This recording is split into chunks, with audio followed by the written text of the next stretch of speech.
Hello नमस्कार दोस्तों। आज हम इस वीडियो में जानेंगे एसएससी ओटीआर में अगर आप बाय मिस्टेकली कोई गलती कर देते हैं तो उसे हम कैसे सही करें। जैसे कि आपके नेम में, फादर नेम में, मदर नेम में या फिर आपके एड्रेस में, चाहे वो आपकी क्वालिफिकेशन हो या फिर किसी परमानेंट एड्रेस में किसी प्रकार का छोटा सा मिस्टेक हो। अगर आप उस कोई सर्टिफिकेट इसी दिन लागू भी हो रहा है उसका मॉडिफिकेशन भी करना चाहते हैं, या फिर मान लीजिए कि पहले आपने ओटीआर फिल किया था उसमें किसी और क्वालिफिकेशन के तहत फॉर्म फिल किया था, अब उस क्वालिफिकेशन को बढ़ाना या घटाना चाहते तो उसको भी मॉडिफिकेशन कैसे करना। कुल मिला के आपके ओटीआर में किसी प्रकार का भी चेंज करना चाहते हैं, चाहे वो पहले किसी बाई मिस्टेकली गलती के कारण हुआ हो या फिर अब उसे जानबूझ के आप बढ़ाना या घटाना चाहते हैं ओटीआर में, तो उसको मैं पूरी तरीके से डिटेल से स्टेप टू स्टेप इस वीडियो में आपको बताऊंगा कि अपने ओटीआर को मॉडिफिकेशन कैसे कर सकते हैं या फिर अपना ओटीआर कैसे सही कर सकते हैं। तो वीडियो को आप ध्यान से देखिएगा दोस्तों। बस एक छोटी सी रिक्वेस्ट होगी कि आए हैं तो तुरंत ही सब्सक्राइब कर दीजिए और वीडियो में बने रहिए। मैं आपकी एक से स्टेप टू स्टेप पूरी हेल्प करूंगा। तो सबसे पहले आप देख रहे होंगे मैं अभी आपके सामने यहाँ पर एसएससी की ऑफिशियल वेबसाइट पे हूँ, ssc.gov.in।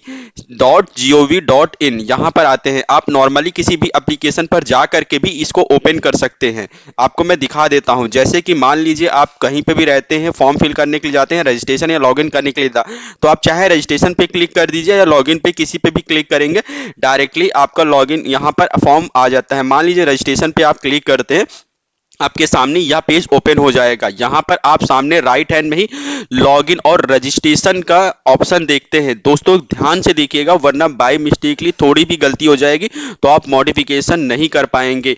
हालांकि पहले ये कहा जा रहा था इसकी डेट जो थी वो आपकी 30 जून तक ही थी, पर मैं देख रहा हूं कि अभी भी वह एडिट का ऑप्शन अवेलेबल है। तो मैं कोशिश कर रहा हूं कि आपका अगर हो जाता है बाय मिस्टेकली कोई गलती हुई है तो ये बहुत ही अच्छी बात है, पर जो ऑफिशियल डाटा था उसके अनुसार 30 जून तक ही होना था। उसके बाद ये था कि फॉर्म के डिपेंड किया जा सकता, पर क्योंकि कैंडिडेट बहुत सी गलतियां कर रहे हैं, उनकी बहुत सी डिटेल मिसमैच हो रहे हैं, जिसके कारण ये ऑप्शन अभी भी अवेलेबल है। तो मैं बस वीडियो को ध्यान से देखिए। तो आपने इसे जब क्लिक किया तो यहाँ पे लॉगिन करने के लिए सबसे पहले आपके सामने आ गया होगा ये पेज। यहाँ पर आप देखते हैं लॉगिन टू अकाउंट देता है, जहाँ पर यूजर नेम देता है, यहाँ पे आप अपना ओटीआर नंबर डालेंगे और यहाँ उसके बाद में सेकेंड पे अपना पासवर्ड डालेंगे। पासवर्ड डालने के बाद एक कैप्चर फिल करते हैं।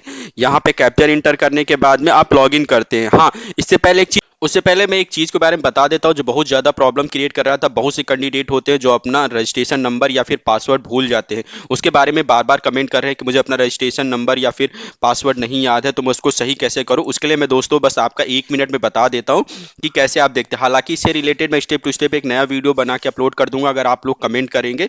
और ये भी कहूँगा कि प्लीज़ वीडियो को लाइक सब्सक्राइब जरूर करिए प्लीज़ एक बार।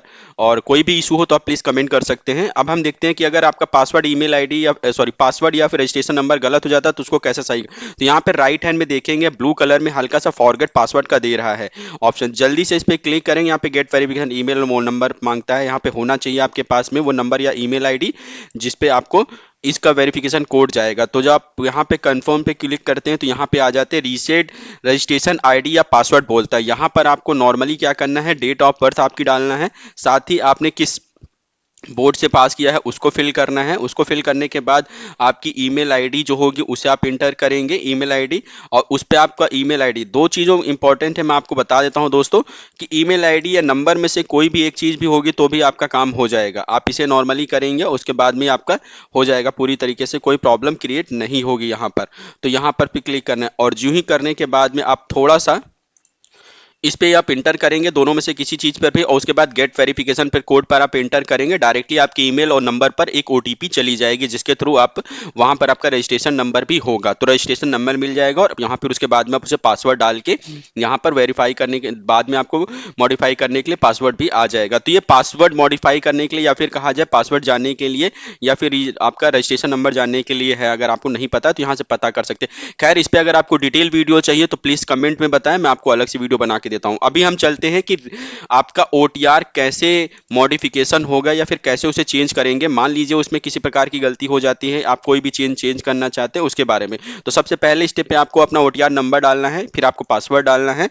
पासवर्ड डालने के बाद में आपको यहाँ कैप्चर फिल करनी है, जो भी कैप्चर इस समय पे दिया होता है। जैसे मैं अभी कैप्चर फिल कर रहा हूँ आपके सामने ही, इसको कैप्चर को ध्यानपूर्वक फिल करिएगा ताकि मिस्टेक ना होने पाए किसी प्रकार का। उसे फिल करते ही लॉगिन पर आप क्लिक करेंगे।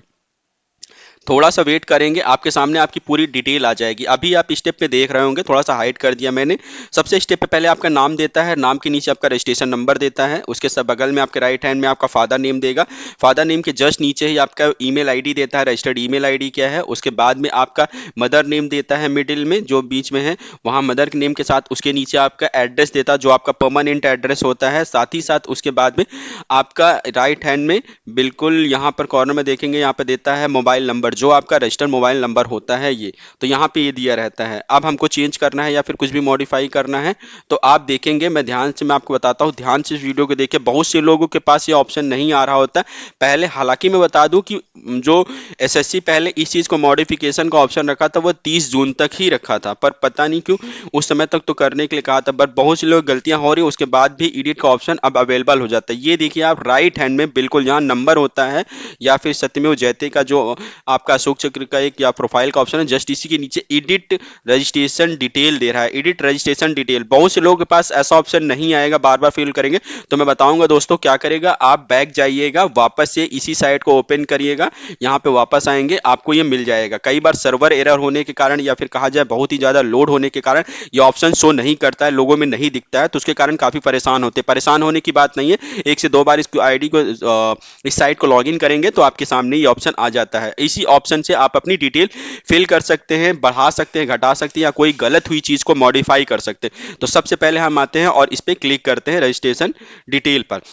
रजिस्ट्रेशन डिटेल में आने के बाद आपके सामने पहले स्टेप में जो दिखाता है डू हैव आधार कार्ड, ये आपका हाइड होगा। मैं आपको बता दूं, एक आधार से एक ही आपका ओटीआर बनेगा। अब आपका अगर आधार में किसी प्रकार का मिसमैच है या किसी प्रकार की प्रॉब्लम है, वो आपने गलत फिल कर दिया या कुछ कर दिया है, तो उसके बारे में एक बहुत ही क्लियर और साफ सुथरी में बात बता दूं कि अगर आपने किसी और का आधार या मिस्टेक से कोई और, पहली बात तो वो ऐड नहीं होगा, क्योंकि नंबर आपके पास होना चाहिए वही ऐड होगा। बाई मिस्टेकली किसी और की डिटेल आपने फिल कर दी या कुछ हो गया है तो आपको क्या करना होगा, अपने सही आधार के साथ में एक नया ओटीआर जनरेट करना होगा, उसी के बिहाफ पे आपको अगली डिटेल फिल करनी होगी। आधार आपका चेंज नहीं होता, वो सिर्फ एक बार ही आपके इस फॉर्म में ऐड होता है, और कुल मिला के गलत आधार तो इसमें ऐड होने की चांसेस ही नहीं है, क्योंकि गलत आधार चेंज होने का मतलब है कि आपका नंबर भी किसी के पास होना चाहिए। अगर ऐसा है तो इसका मतलब है फिर से आप नए ओटीआर या नए आधार के साथ कर ले। खैर ये रही आधार के बारे में बात, तो ये चेंज नहीं होता, वेरिफिकेशन एक ही बार होता है, इसीलिए हाइड है। सेकेंड नंबर पे कैंडिडेट नेम आता है जो मैट्रिकुलर में है, तो मैट्रिकुलर में नेम वही होना चाहिए जो यहाँ पे आपने फिल किया है। बाय मिस्टेकली यही आपका गलत था तो कोई बात नहीं, इसे आप एडिट कर सकते हैं। इसी के साथ में रीफिल का जो नीचे ऑप्शन उसे भी आप सही करिए, पूरा सही करने कर सकते हैं, ये दूसरे नंबर पे है। उसके बाद हम दूसरी चीज देखते हैं। तीसरे नंबर पे आपकी आती है डू हैव क्या बोलते हैं चेंज नेम। अगर आपने नेम चेंज किया था आधार में तो वो नो किया होगा, या फिर यस किया उसके बिहाफ पे आप कर सकते हैं। हालांकि अधिकतर लोगों का नो ही रहता है, आप आधार में नेम नहीं चेंज करते, उसकी डिटेल कोई जरूरत नहीं होती है, पर अगर आप करते हैं तो उसको फिल करना होगा। उसके बाद फोर्थ नंबर पे आपके आता है जेंडर, मेल फीमेल, ऐसा कुछ बाई मिस्टेकली रह गया था या गलत हो गया था उसको भी आप चेंज कर सकते हैं, इस ओटीआर में किसी प्रकार की कोई प्रॉब्लम नहीं है। पांचवें नंबर पे मतलब फिफ्थ नंबर पे आपका आता है date of birth. Date of birth में बहुत से लोग बार बार कमेंट कर रहे हैं, बहुत से लोग मुझसे पूछ रहे हैं कि डेट ऑफ बर्थ में गलत हो गया, मंथ गलत हो गया, डेट गलत हो गया, ईयर गलत हो गया, फर्स्ट स्टेप में गलत हो गया, तो ये चीजों को भी आप ध्यान से और यहाँ पे आप चेंज कर सकते हैं ओडीआर मॉडिफिकेशन में यहाँ पर।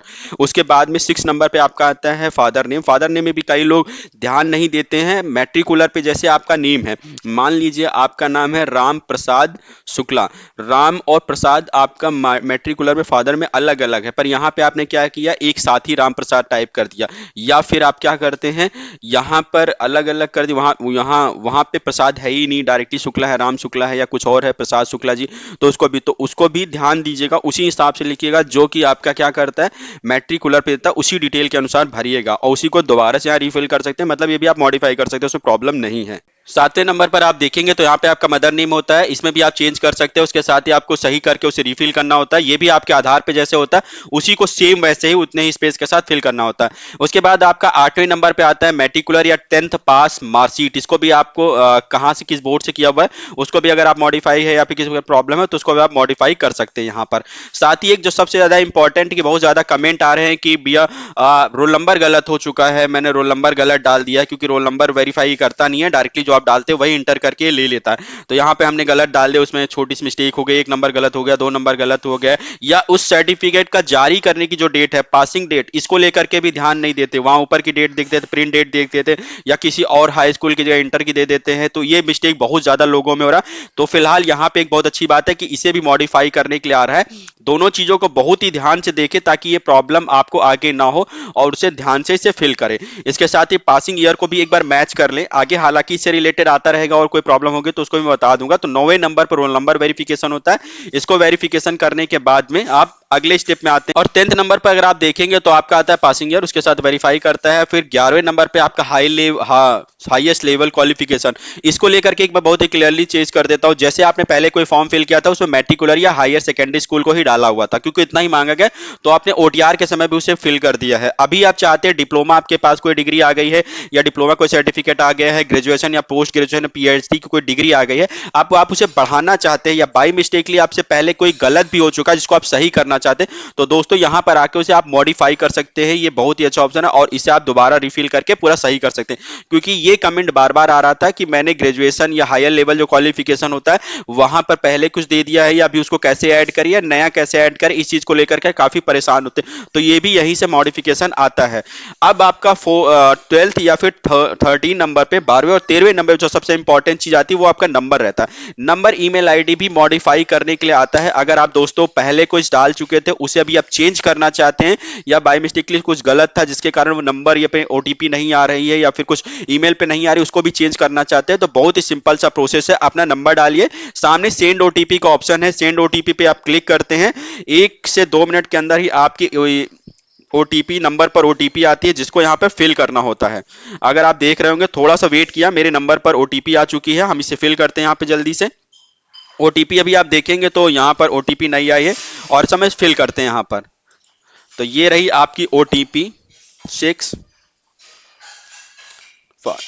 तो यहाँ पे, और उसके बाद वैलिडेट पर क्लिक करते हैं। वैलिडेट पर क्लिक करने के बाद में आप देखते हैं तुरंत ही आपका वैलिडेट हो जाता है। अब आपका ईमेल आईडी में भी होता है, और ईमेल आईडी पे हम ओटीपी सेंड करते हैं। इस तरीके से इसको सेंड करेंगे और जल्द से जल्द उसे वेरीफाई करेंगे। सेंड ओटीपी पे क्लिक करते हैं, यहाँ पर एरर 20 मिनट हो गया है। अभी आपका सक्सेसफुली ओटीपी मतलब ईमेल आईडी भी आपका क्या हो सक्सेसफुली हो चुका है।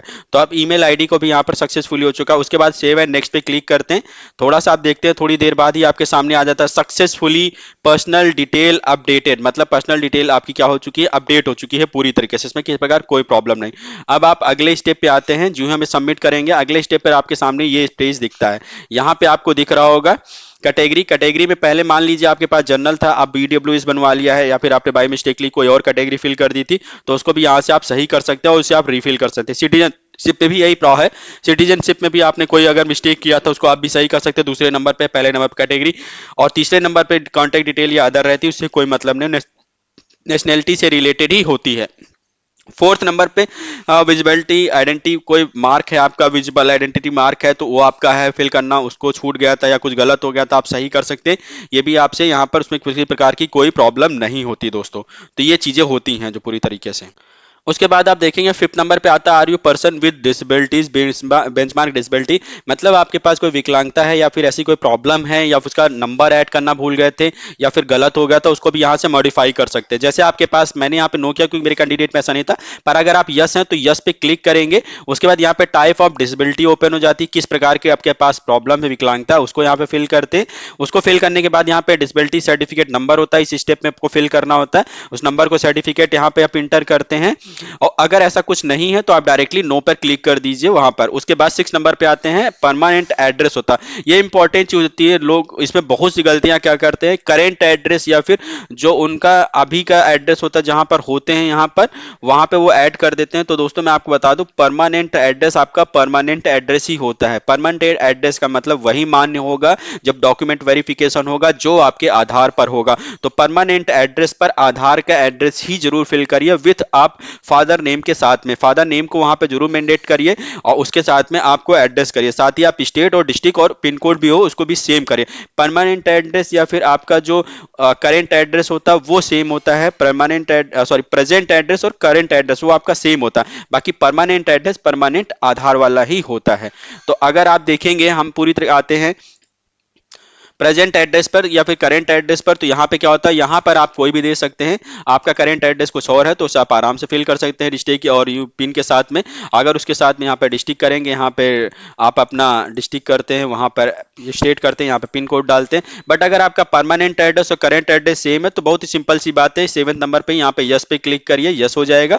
उसके बाद ये आपका सेव हो जाएगा, तो यहाँ पे कोई प्रॉब्लम नहीं होगी। सेव एंड नेक्स्ट पे क्लिक करिए और अगले स्टेप पे आपको आता है successfully additional detail updated. Successfully detail updated का मतलब होता है कि अब आपकी डिटेल जो एडिशनल डिटेल है वो पूरी तरीके से अपडेट हो चुकी है, किसी प्रकार कोई प्रॉब्लम नहीं है। फॉर्म भरने के लिए आप बिल्कुल तैयार हैं दोस्तों। इस बीच में बस यही कहूंगा, छोटा सा नीचे की तरफ सब्सक्राइब का ऑप्शन होगा, प्लीज उस पर कमेंट जरूर सब्सक्राइब पर क्लिक कर दीजिए। आपसे छोटी सी बस रिक्वेस्ट होगी, अगर थोड़ी भी हेल्प हो रही हो आपके। अगले स्टेप पे बस छोटा सा बचा है 1 से 2 मिनट का वर्क, आप उसे भी ध्यान से देख लीजिए ताकि प्रॉब्लम ना हो। मैं आपको बता दूं जल्दी से, हम यहाँ पे आते हैं, ओके करते हैं, इस पेज पे आ जाते हैं जो आपके सामने है। यहाँ पे एग्री करते हैं और एग्री करने के बाद ही आप देखते हैं यहाँ पर जो आते हैं, यहाँ पर वन टाइम रजिस्ट्रेशन डिक्लेरेशन और ये एग्री के ऑप्शन पर क्लिक करना होता है। यहाँ पे एग्री पर क्लिक करते हैं, उसके बाद डिक्लेरेशन। हाँ, डिक्लेरेशन से पहले दोस्तों मैं आपको एक चीज और बता दूं जो इंपॉर्टेंट है, आपके काम है। यही डिक्लेरेशन के जस्ट बगल में प्रीव्यू ओटीआर देता है। प्रीव्यू ओटीआर पे आप क्लिक करेंगे तो यहाँ पे इसे प्रिंट भी करके रख सकते हैं अपने पास। यहाँ पे प्रिंट का ऑप्शन आता है, आप देखें राइट हैंड पे टॉप पे। नहीं तो आप इसमें बारीकी से अपनी डिटेल एक बार जरूर चेक कर लीजिए, किसी प्रकार कोई मिस्टेक हो तो उसे अभी भी आप जाके बैक में सही कर सकते हैं, वरना ये प्रॉब्लम आपको बाद में फिर से होने वाली है। और कोई फॉर्म फिल कर देंगे उसके ब्याह पे तो उस फॉर्म में भी प्रिंट होता है। तो यहाँ पे एक बार जरूर मैच कर ले, पहले बीच में दोबारा रिपीट नहीं करता, पर मैं कहूंगा यहाँ पे एक बार जरूर, ताकि आपको इन फ्यूचर कोई प्रॉब्लम ना होने पाए। ये आप चेक करते हैं तो उसके बाद प्रिंट करना चाहे कर सकते हैं, वरना आप इसे नॉर्मली यहाँ पे कट का ऑप्शन पे क्लिक करेंगे और ये जो डिक्लेरेशन का ऑप्शन होता है, एग्री पर क्लिक करने के बाद में इस पे डिक्लेरेशन पर क्लिक करेंगे। डिक्लेरेशन पर क्लिक करेंगे, थोड़ा सा वेट करेंगे, सक्सेसफुली डिक्लेरेशन सबमिट सक्सेसफुली आ गया, मतलब ये सक्सेसफुली हो चुकी है। आपकी डिटेल्स जो होती ओटीआर पूरी तरीके से आपका मॉडिफाई हो चुका है। अब आप एडिशनल डिटेल जो ऐड करना चाहते हैं वो भी हो चुकी है। अब आप कुछ भी इसमें कर सकते हैं। ओके पर क्लिक करते हैं, अगले पेज में आपकी फिर से फ्रंट पेज पे आ जाते हैं। अब आप देख रहे होंगे आप मॉडिफाई होकर के आपकी डिटेल सामने दिखा रहा है। यहाँ पे कुछ भी हो तो आप एक बार और चेक कर सकते हैं। अब आप नॉर्मली कोई भी फॉर्म फिल कर सकते हैं। ये रहा, खैर ये रहा ओटीआर रजिस्ट्रेशन, या फिर कहा जाए ओटीआर को मॉडिफाई करना कैसे करता है, या फिर ओटीआर में कोई नई चीज कैसे ऐड करना है उसको भी करने का रहा। तो ये मैंने पूरी कोशिश की जितना ज्यादा हो सकता है। जाते जाते बस आपसे एक छोटी सी रिक्वेस्ट होगी, प्लीज चैनल को सब्सक्राइब करिए, प्यारा से लाइक के साथ कमेंट कर दीजिए। बस आप इतना मेरे लिए कर सकते हैं। अगर आपकी थोड़ी भी हेल्प हुई हो वहां पर, बस मैं इतना ही कहूंगा दोस्तों, बाकी आपकी अपनी मर्जी है। और कोई इंफॉर्मेशन चाहिए तो प्लीज कमेंट कर दीजिएगा, मैं उस पर आपको डिटेल के साथ बता दूंगा, उससे रिलेटेड वीडियो बना दूंगा। इसी के साथ दोस्तों वीडियो देखने के लिए धन्यवाद। जय हिंद, जय भारत।